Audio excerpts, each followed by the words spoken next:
What is going on, guys? Joseph here from Pinoy Style 101, your YouTube channel for fitness, lifestyle, and product reviews na designed para sa mga Pilipino.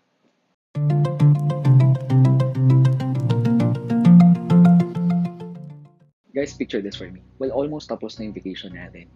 May still have money saved na hindi mo pa nagagastos. And you're thinking, Joseph, malapit na akong bumalik sa school or work and I want to somehow purchase uh, a leather shoe na alam kong magagamit ko and masusulit ko when I go back sa trabaho ko or sa school ko. Well, actually today, ang pag-uusapan natin will be the three main leather shoes na kailangan mo meron ka na sa wardrobe. So, ang tatlong qualifiers natin when picking for the right leather shoes should be one, style, second is fit, and third would be function.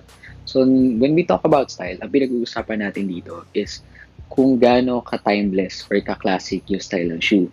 We may have something na sobrang usong-uso ngayon, but in 1 or 2 years time, hindi mo na magagamit. Or you can also invest on a leather shoe na magagamit mo for actually 5, 10, 15 years even, na alam mong hindi siya mawawala sa uso. When it comes to fit, ang pinag-usapan naman natin dito is usually yung square toe, which is dapat hindi mo na sinusuot. Trust me. Second is yung medyo round shaped shoes, wherein normally na associate siya sa less formal events, but we're gonna go back to that later. And third is yung medyo sharp edge, yung sharp tip. For me, my opinion only, dapat it's somehow formed, not really round, pero hindi masyadong sharp. Bakit? Kasi pag masyadong round, medyo parang lax yung dating ng shoe. Pag masyado namang pointed yung tip, para siyang medyo nagmumukhang childish yung dating. Siyempre, last but not least guys, yung function.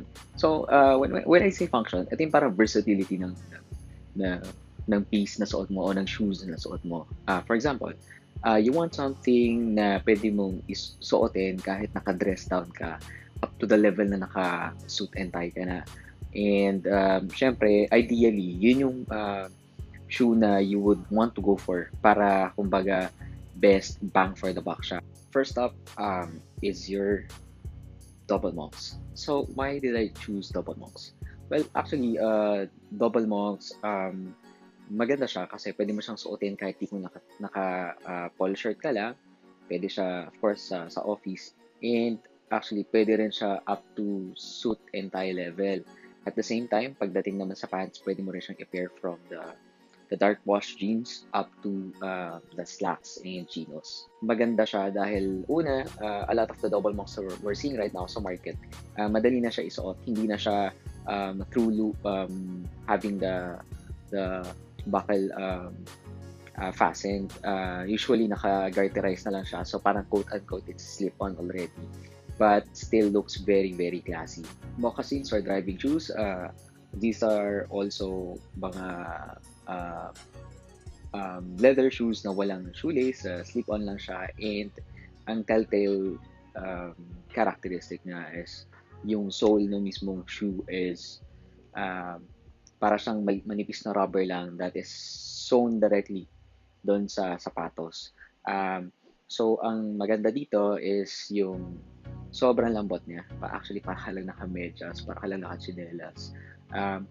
So, sobrang comfy sa paa if you wanna just, walking around the malls. At pagda-drive, perfect talaga siya. Actually, some people get away with it. They wear it to the beach. So, that's the second pair that you should have, the moccasins or driving shoes. So, you already have your double monks to cover the medyo somewhat casual affairs up to the formal ones. You also have your driving shoes or your moccasins, siya yung more or less gagamitin mo day to day. And one more thing on this entry, which I feel is very, very useful for us Filipinos kasi laging maulan dito, would be a boot or specifically the Chelsea boot. So marami na nakakita na to. Chelsea boots has been around several years ago na through Kanye West and Scott Disick sa social media. Pero sa Pilipinas, medyo conservative kasi tayo mga Pinoy. And some people nga, when I wear Chelsea boots, parang they question me, wala naman snow or things like that. Pero honestly, you don't need snow to wear these types of footwear kasi Uh, they're designed also for rainy season or flood weather. Which is sa Pilipinas, alam naman natin, kadalasan pagka naulan, yung dadaanan mo, hindi mo alam talaga kung may tubig yan or hindi.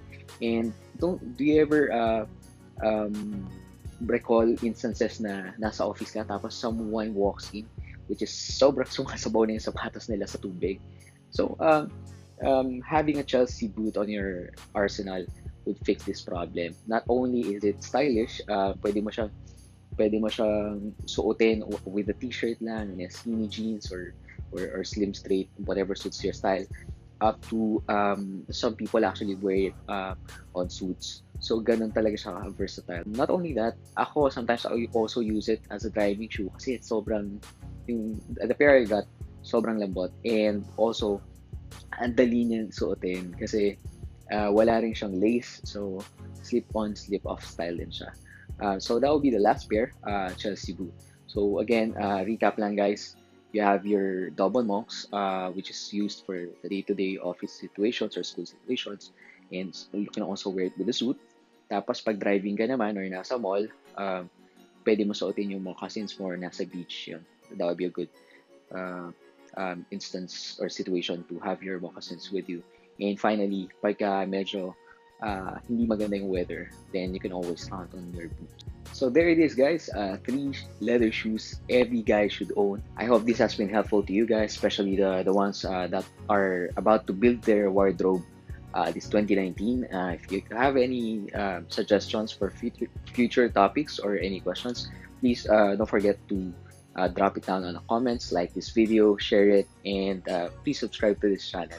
Again, this has been your boy Joseph, and see you on the next video.